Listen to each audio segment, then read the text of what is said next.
This video is sponsored by Full Moon Features.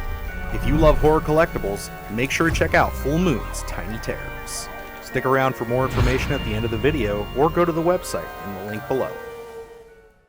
Good evening, campers, dreamers, and babysitters. And yes, we are here with our last solo Fantastic Fest review. Yes, there is only one more video left in this series, and that is going to be our roundup video, which will be posted in just a day or two here, where we're going to talk about not only all these films again, just in like a very brief, summation, but also a handful of films that we saw and just didn't get time to do singular reviews for, and just talk about the experience as a whole. So stay tuned for that. But before we even dive into any more of what we saw and everything, we got to knock this off the list, and that is Where the Devil Roams. Yes, this was something that, if I'm going to be completely honest, I wasn't aware was going to be at this festival right off the rip. It was something where I was just kind of like, oh, okay, yeah, it's one of those titles you look at it and you're like, okay, yeah, sure. But then it wasn't until I started to look into it and then I realized, oh, this is from the people who did Hellbender. Which, Luke, are you familiar with Hellbender at all? I was not until recently. You mentioned it, said our buddy Evan from Rockland Graves over there had done a review on it. So I actually did check that out prior to checking out Where the Devil Roams, just to kind of get a feel of maybe what I was going to be in for in terms of the flavor of the Addams Family. So yeah, I was not aware of it. Something I definitely want to go back and check out, especially after seeing this one. Absolutely. And so you watched Hellbender then, right? No, I didn't. Okay, you did not watch it. Sorry, I was just misunderstanding you there. But yeah, it seems like a really cool movie. It's a really cool concept. The beauty of this is that it is like a family. They're a family. They make music, they make films, and they do all this stuff together. And they put these things together for very minuscule budgets. And it's they got their big break with obviously Hellbender, because that came out during the pandemic.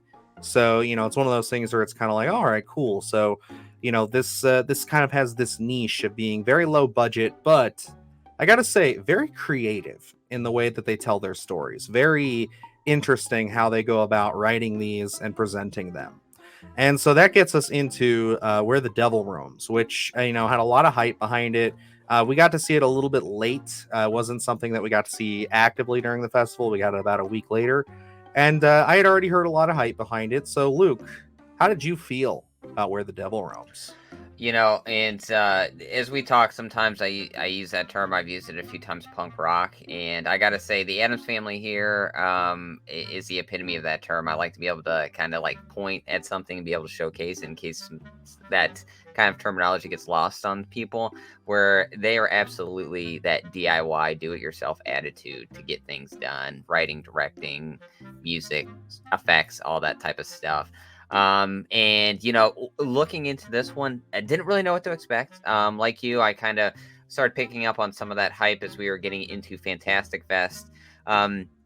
But I was intrigued initially at this one because at these smaller properties like this, very rarely do you get someone that's going to tackle something like the Depression era or something, because to get the authenticity there is just really hard in terms of production value, because sometimes the budget's not there. So, jumping into this one, I was really surprised just at the premise alone. But I think they captured it very well here. I like the dynamic of the family and what we were in for, especially just kind of the opening there.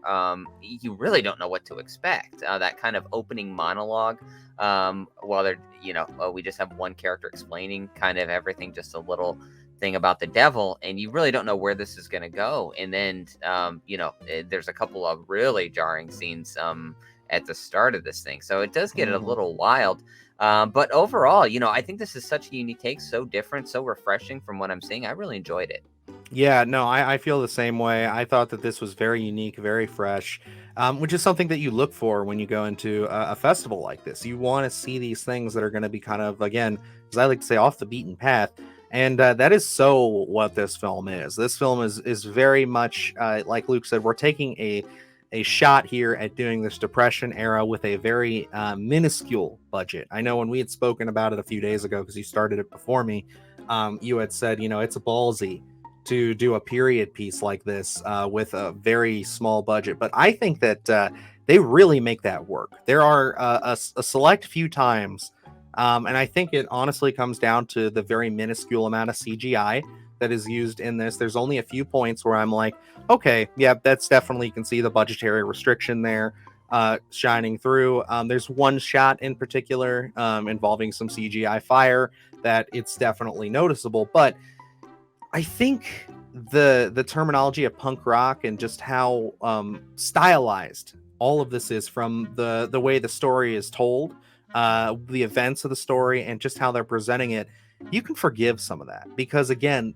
this feels, forgive me if I'm wrong, almost very horror fantasy in a lot of ways. Like there's a lot of very, and I don't mean that like a Guillermo del Toro style where it's like very in your face. There's very subtle elements of witchcraft and fantasy and other things laced throughout this, but it does have a very sick, sadistic, murderous overtone that you kind of follow throughout the story.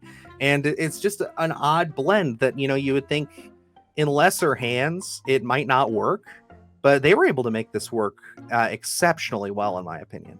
This is one of those instances where, you know, writing something, then directing it as well as acting in it really comes in handy, because they have that particular vision that they want to translate through the film.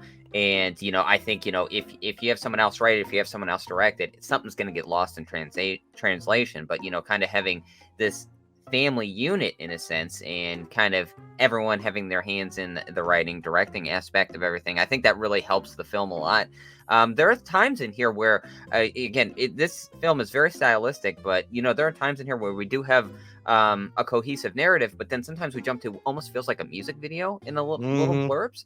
And I absolutely love that, because, you know, again, sometimes those kind of styles don't mesh well. Sometimes it takes you out of the film, but I think just with the tone in general of Where the Devil Roams is something where I think it complements.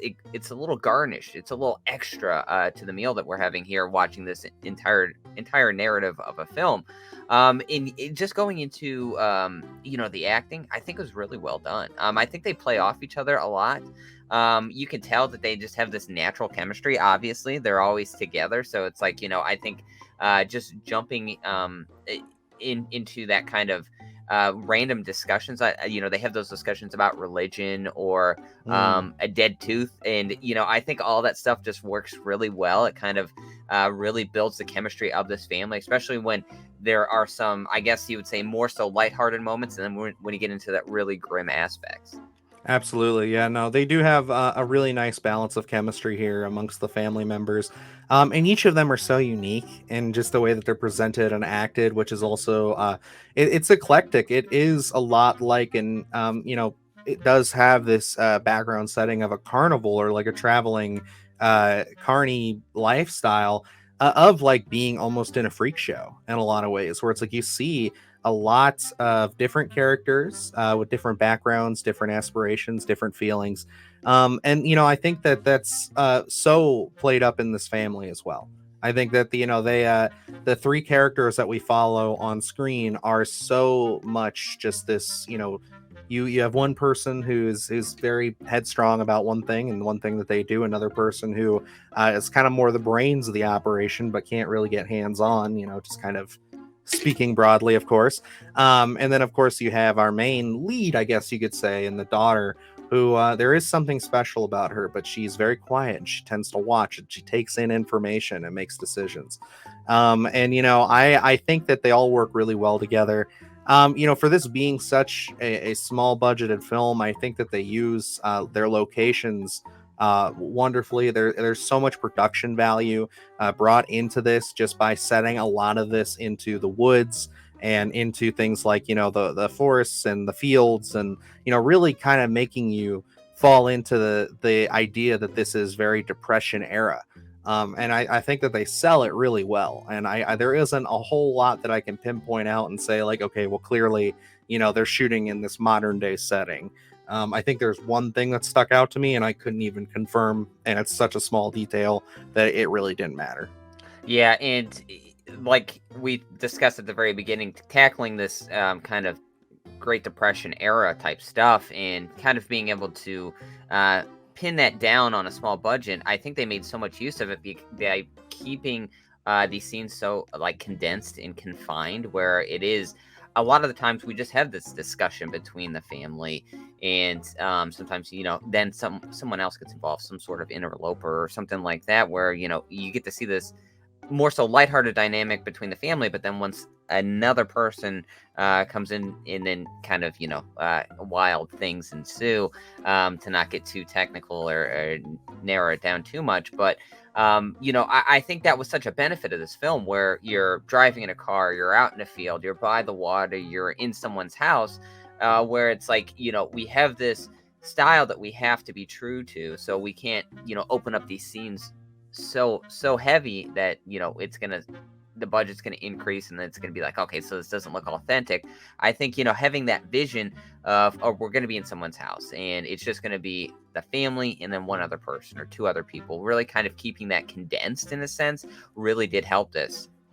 Absolutely. And I think that the one thing I can rest upon this team, this creative group, is that even though it is a smaller budget film, they don't let that hold them back from doing some rather impressive set pieces. There's a lot of stuff involving some flashbacks, and that's all I'll say, where you get things that just, they feel good, they feel authentic, and you just think like, wow, in a lesser hands of lesser filmmakers and creatives, this could really come off as stretching your budget to the max and not look as convincing as it does. And I gotta say, in with that, I have to mention the gore. If you're a gore hound, this is definitely a gory film. There is a lot of blood and violence, and it is one of those things where it sells. It is very gruesome, and I definitely enjoyed a lot of that. Now, on the other hand, one criticism I got to throw at this that I think is only a minor criticism for some, not necessarily for me, and I don't know if Luke is going to, feel the same way, is I don't think this is a movie for everybody. I think that this is going to be a very niche, property as far as just like getting people in a broader audience involved. I think that you really have to know what you're getting into and know what kind of a film you're going to watch, because it's not very handholdy. It's not sitting here giving you every single answer. You are very much living with these characters, and it's a story about these characters and just the little fragments of their life that you get to see. And I loved it, but I could easily see people being very turned off by not having such a deeper, cohesive narrative. Yeah, I think they lean into the concept here pretty heavily. So it's one of those things, you're on board or you're not. This is, in the same vein as, how I feel about like a Malignant or something, where you really lean into that concept, and you have to suspend disbelief for, the runtime of the film. So yeah, I could see this being something where it's going to be a very particular taste. I think you're going to know that right off the bat, probably within the first 10 minutes here of this, if this film's going to be for you or not.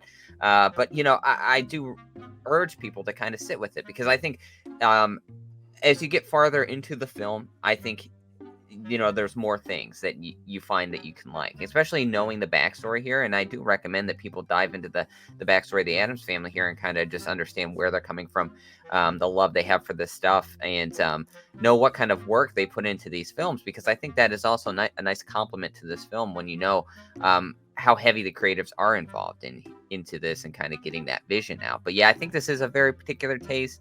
I do think that this is going to have a pretty big cult following. I think this is going to be something that as it comes out, it rolls out, people are going to, speak pretty highly of it. But again, I think if you don't like it, you're not going to like it. Yeah, it's going to attract a very specific audience. But if you're already on board with the Addams family and just their work in general, I have a hard time seeing this not being a hit for you, as well as just another step up for them in their filmmaking endeavors. And I believe a lot of the music that you said it was a music video. I believe that's a lot of their own music, isn't it? Yeah. I want to find all of it. Like, I was like, Yeah. it's very moody. It's very perfect for this time of year. I'm all into it. That was one of the big positives I had for this, and thank you for bringing that up, because it almost slipped my mind, was this kind of era depression that we have kind of going here, this feel, but then we have this rock music that almost feels combative. It doesn't necessarily like fit for the time period, but it works so well, and it really establishes the tone of the film. I really loved it. Every time that would kick on, it really just it made me get more and more into the film as they kept playing that stuff. I agree. Yeah, no, it was one of those things where it can, in lesser hands, be something that would totally turn me off. But no, I was into it the second it started. I was like, oh, this feels like we're keeping the story moving. It's propelling our characters down this path of destruction and chaos, and I loved it. I really had a good time with this one. So I'm gonna give this one a recommend. I can't give it a must see just because, again, I don't know if this has the broader audience appeal. But for me, this is a recommend. This is something that I'll be picking up on Blu-ray if it's available, and definitely something I am excited to revisit. Yeah, this is a must see, or I'm sorry, I recommend for me. I can't give it a must see either, but I think that's probably must sees are going to be few and far between. I feel, whereas recommend I think is definitely a high recommend. I think it'll be fun for a lot of people, and then just understanding the backstory here. I can't wait. Like you said, if this comes out on Blu-ray, I would love to see behind the scenes and making of things like that, because I really want to see every little thing, how long this took to make, because this is a passion project. You can really feel it throughout, but there's a lot of great stuff here, from the music, from the effects, from just a writing standpoint, and just from chemistry standpoint, from the acting here. There's a lot of great stuff here. It's got a really dark tone. There's a lot of jarring scenes. You end on a jarring scene, I feel. So this is something where once you watch this, I think Where the Devil Roams is definitely going to stick with you. 100%. Yeah, that ending, I did not see that coming as the ending of the film, nor when it actually hit. I was like, oh shit, like that's it. And it was never like a bad thing of like, oh shit, that's it. It's more like a wow, like that was lot that was process. intense. Yeah, and it was one of those things too where it's like it's a rare feeling to feel like you want to watch this, and I'm sitting here thinking, we have other screeners, we got a lot of stuff we got to watch, but I'm just like, I could see myself flipping this on again, especially around Halloween. Yeah, I think that it does capture a good feel and good tone. So definitely, when you get a chance to check out Where the Devil Roams, we enjoyed this one quite a bit. It's very much in that indie vein. If you like weird, off the beaten path shit, this is your shit. So definitely check it out. But other than that, guys, yes, this is again going to be wrapping up our last single review for Fantastic Fest video. As far as like a roundup video, it's coming. We're going to kind of rank them, let you guys know our thoughts on the festival as a whole. Again, we are, viewing it remotely, so it's not like we actually got to attend, but still it was an experience. Still, there's a lot of fun stuff to talk about, and I cannot wait to talk once more about Where the Devil Roams, and just give you guys an idea of what we think really stood out from the festival, what did, and unfortunately, just a few that didn't really make the cut. So, alrighty. But other than that, I'm going to wrap this up. I am Dylan Newell. And I'm Luke Janesco. And remember, stay scared.